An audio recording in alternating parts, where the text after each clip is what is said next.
Assalamualaikum warahmatullahi wabarakatuh. Myself, Umaira Firdoz, I am your social teacher from United Public School of Tandur. So in 8th class, going on the 17th chapter, everyone know, okay? What is the 17th chapter name, student? Understanding poverty. So in this lesson, we have discussed some topics like distress in rural areas and poverty as chronic hunger, food inequality. So in this lesson, we have discussed 3 topics. So in last class, we have discussed about food inequality. So today I am going to tell about one activity about the measuring the height. You see here, this is the measuring height. Measuring height nothing but we can measure our height. Okay. So here you see here activity. One way to find out if we are properly nourished is to calculate what nutrition scientists call body mass index. Okay. Body mass index. So when we find out, when we properly find out something to eat well, like energy, when we get energy, like what we say in scientists call, in this way, this is called the scientist body mass index. Okay, nutrition scientists say. Nutrition scientists call what body mass index they will call. This is easy to calculate. Let each student in the class find out his her weight and height. Okay. So in the here asking every student you in the class you have to calculate what height and weight. Okay, this is the activity for the school student like us. Take the weight of the student in kgs. How many kgs? Okay, it is known as weight. Then take the height by drawing up a scale on the wall and measuring accurately with the head straight. You see here one lady's teacher is going is done. So how it is going? See. One lady, one here you see. Then divide the weight in kgs by the square of the height. How much? By the square of height you see.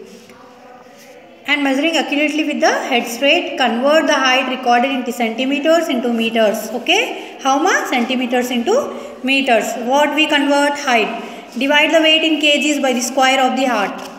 Okay? Square of the height. The number you get is called what body mass index. Okay, when we calculate our height and weight, then the scientist will call this to what body mass index. Okay, so then look at the body mass index for the age table given in the last pages of the book. For example, if the girl student is 14 years and 8 months age and the body mass index is what 15.2, then she is undernourished here saying. Similarly, if the body mass index of a boy age 15 years and 6 months is 28, then he is a overweight. Okay, so discuss the life situation, food and the exercise habits of students in general without making anyone feel ashamed in the class.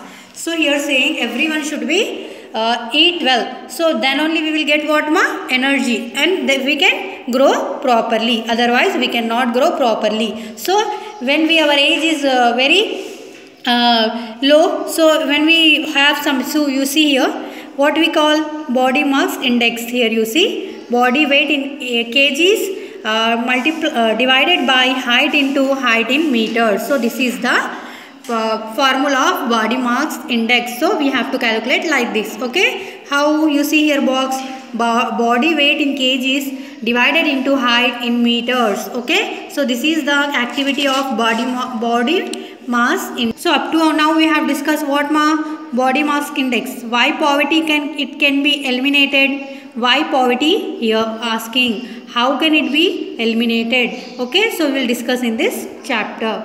So see here, the most contribution to poverty, as you would have guessed by now, is the lack of regular employment. Poverty nothing but what? Poor people. Poor people does not get like food, shelter, cloth, etc. So this is the unemployment peoples. So they does not get properly food, shelter, cloth, etc. So this will all come under the poverty. In the absence of employment opportunities, people lack of purchasing power income to fill their basic needs.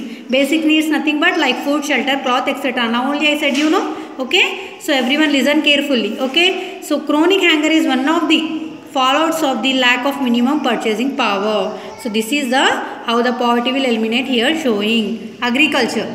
source of livelihood. More than 50% of the people in India still depend on agriculture. So in India, more than people are dependent on where ma? On agriculture only. Okay.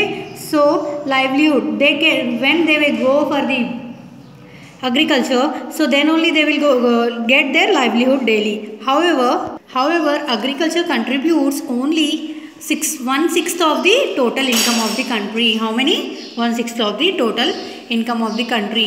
Limited employment opportunities in manufacturing and services have forced people to continue depend upon the agriculture only in India. Most of them are small farmers. Small farmers, they will then only daily they will go only, they can get food, etc. Okay. Besides, there are persons whose occupations are allied to agriculture, like the carpenters, Ramachari, and we have discussed one example of Ramachari about occupations. Okay, he is a carpenter. Success of such non-farm workers like porters, leather workers, small process. So this is the about we have discussing. So a unit's worker in the village also depends upon the state of the agriculture. He saw how Ramachari and his family suffered when agriculture ended in the village they were. So today's homework for you student, 8th class student, page number 204, second question. See here. Identify the major reasons for poverty as described in the chapter. So you have to identify some reasons, major reasons about poverty. Okay. So you describe in the chapter, which it is described in the chapter, you take from that and you write in your notes. Okay. So thank you so much for listening my class. Inshallah, we will meet in the next class.